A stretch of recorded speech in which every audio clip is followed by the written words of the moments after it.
What's up, guys? It's Coach Grant with First Down Training, and today we're going to be breaking down how wide receivers can beat DBs who are faster, quicker, and more explosive than they are. So we're going to be talking about how you guys can make catches in tight coverage, how you guys can get separation from a DB who makes quicker breaks on the ball than you do, and then we're going to talk about how you guys can structure your routes to be a little more creative. So I hope this video helps you guys out, but also, fellas, if you're a wide receiver, we have 2 more opportunities this offseason to get some work in with myself and my staff of coaches. We are traveling out to Salt Lake City in Los Angeles, California for 2-day-long QB and wide receiver training camp. So we are in Nashville currently right now for our training camp there, and we appreciate everybody who has made the trip down. We're having a great time in Nashville, but these next 2 camps are our last 2 for this year. So if you guys want some more information on that, check out that very first link in the description below.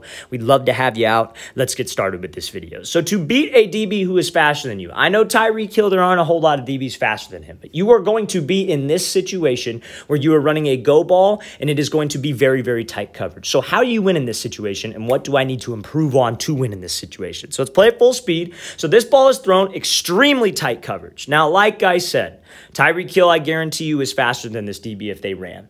But if you are a slower wide receiver, you will be in this position more often than not. There are not a whole lot of DBs who are going to be quicker than you that you will have beat by 2 to 3 steps. So when you are thrown this ball, as a wide receiver, we always want to convert on 50-50 balls. I always want to be that guy that the QB can rely on, especially if I'm on the bigger side of things. But when that ball is thrown over the shoulder and it is tight coverage, you need something called late hands. So when you guys are catching this ball over the shoulder, this DB usually is not looking for that ball. He's not looking back for this thing. But we can get him to look back. We can get him to try to be a little bit greedy if I don't show my hands too early. So a lot of wide receivers, what they will do is that they will run and they will start to show their hands. They'll run, they'll show the hands high, they'll raise the hands, and all that does is let this DB know that the ball is coming. You guys want to trust your eyes. You guys want to see that ball hit your hands, but you want to be late with your hands. So when you're late with your hands, that DB has no chance. It doesn't give him enough time to react, play the ball, rip your hands out, and we could win in that tight coverage situation. So fellas, if you're maybe a slower wide receiver, if you're maybe a wide receiver who's on the taller side of things, maybe you're a tight end, and you catch a lot of over-the-shoulder balls, or you know that you run a lot of verts, deep posts in your offense, every time you're doing routes versus air, you want to try to wait until the last possible second to catch that. Trust your eyes, see that ball hit your hands, but be late with the hands so that DB doesn't have time to react, and we could get him peeking in the backfield like so. Let's play this thing again, full speed one more time. Great job by Hill showcasing the late hands that you need when it is tight coverage. Okay, so now we're going to be looking at Julian Edelman here going up against Josh Norman, and we're just going to talk about a little bit more creative of a route you can use when you get a DB who's, very anxious to speed turn, anxious to break on certain throws, and how you guys can get open. So he does something called a fake throw by here. And it's not so much like a throw by, I guess you maybe want to call it like a fake slip under, if you will. But what we got here is we got a DB who's playing over the top. You will see this a lot when you're playing quicker DBs, where you won't have any kind of like vertical, like threat, I guess, if you will. You won't have him beat by a step, and we still have to operate. So what he does here, he's running an out route. And this is, fellas, you got to understand that this is probably like a play action concept or a delayed out route concept where it's not a timing out route. In like high school playbook terms, this is probably like a flood concept where maybe you have like this 10-yard out, then you have like a shorter read underneath. QB might be rolling out. First read's not there. Okay, so we're looking to the out route. This is when you would use it. You would not use it on a play where you were doing a 10-yard out and maybe the outside receiver's running a fade and you're the first read. You'd have to go with something quicker. Okay, so I want to make that clear. But we got to have some creativity to my routes, especially routes where it takes a while to get open against a faster guy. So this is something you can use to threaten the blind spot of a DB. That is a very creative way to run routes. So anytime that you were to run, like, let's say a dig route against a DB who's inside shade and we got his hips to flip. He's playing over the top. He's quicker than us. What would you do? You'd slip underneath, right? You would try to slip under, force him to do that speed turn just so we could get some space and hopefully catch the ball right off the break. So that's what we want to try to make it look like. So that's what Edelman does. He pushes vertical, and it looks the exact same. He breaks down, he works in this blind spot, and that is what forces that DB to open up his hips and turn, and that can get us some separation back to the outside. Fellas, this is something that you can do on a dig route especially, a crossing route, but always know that that fake throw by is something you could have in your tool belt when going up against a faster type DB. Let's watch the thing. Now, let's talk about this. When would you do this on a dig route? You would do it when you have like outside shade. So sometimes you'll get quicker DBs who are maybe playing off, and we're going to talk about that in a second. But he would be here outside shade. I'd sell like I'm running an out. I'd break down. I'd take a couple steps to his blind spot while he's here.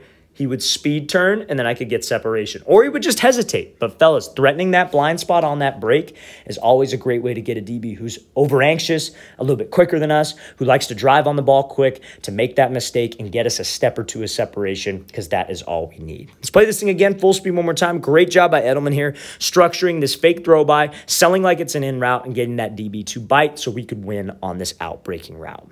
Okay, so now, we're going to talk about a DB. Sometimes DBs who are maybe on the little bit faster side of things like to play press bail, right? You know, they like to press, obviously, but sometimes they'll try to disguise it when it's zone coverage. So they'll come down, show like they're going to press. Maybe they've been pressing you all game, and then they will bail out of there to showcase that it's zone, like it's cover 3, cover 4, whatever it might be. So when we see this look, again, you got to have some creativity to your routes. We can't just run the route because a faster DB will be able to break on it. So he's going to be running this like curl route here, I guess you could say. So he breaks to the blind spot, breaks on the curl, and then he's able to win. So he uses this like vertical set move. So a lot of wide receivers would not so much panic in this situation, but wouldn't run the route like this. So they get press bail. This DB bails. He's outside shade, right? If I have to run a curl and a DB is faster than me, I need to get separation on my stem. I'm not going to get separation by just running the route. So when he comes up into this break here, it's like if he were to just run, push vertical, break down on the curl, this DB would be right on his hip the entire time. There was no threat of a fade. He's outside shade. If a DB is outside shade and you just run the route, you're not going to get space. This goes for a post route. This goes for a dig route. Goes for anything. You have to widen him with your stem when he is faster to give yourself a better chance to make a play. So what this receiver does here is he uses this vertical set. So we come off. He uses a vertical set to threaten him blind spot, make him think fade, get him to widen out a little bit. So when we do snap down, we have a little bit more space. DB kind of hesitated. He sped turn out of there. So I have more space to run out of this break. But if I just run up and go make this break and he's right on my hip, if that ball might be late a step, he might make a really smooth break, he's going to be all over this thing, fellas. So we have to threaten him. Same thing goes for a post. Same thing goes for a dig, a stop route. You have to threaten him there. If we were to run a post right now, I would say the exact same thing. I would say you want to threaten him, get into his leverage, threaten him, fade to widen him, and then break on the post. The same thing applies. We talk a lot about press man, inside shade, outside shade, off man, inside shade, outside shade. It's all based on what they're trying to take away.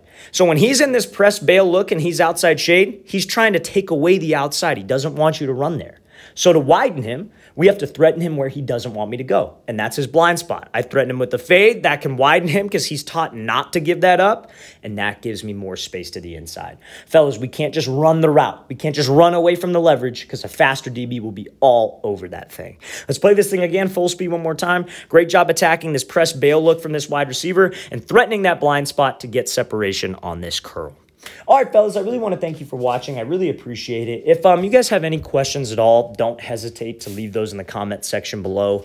Always appreciate the feedback. It's always great to hear from you guys.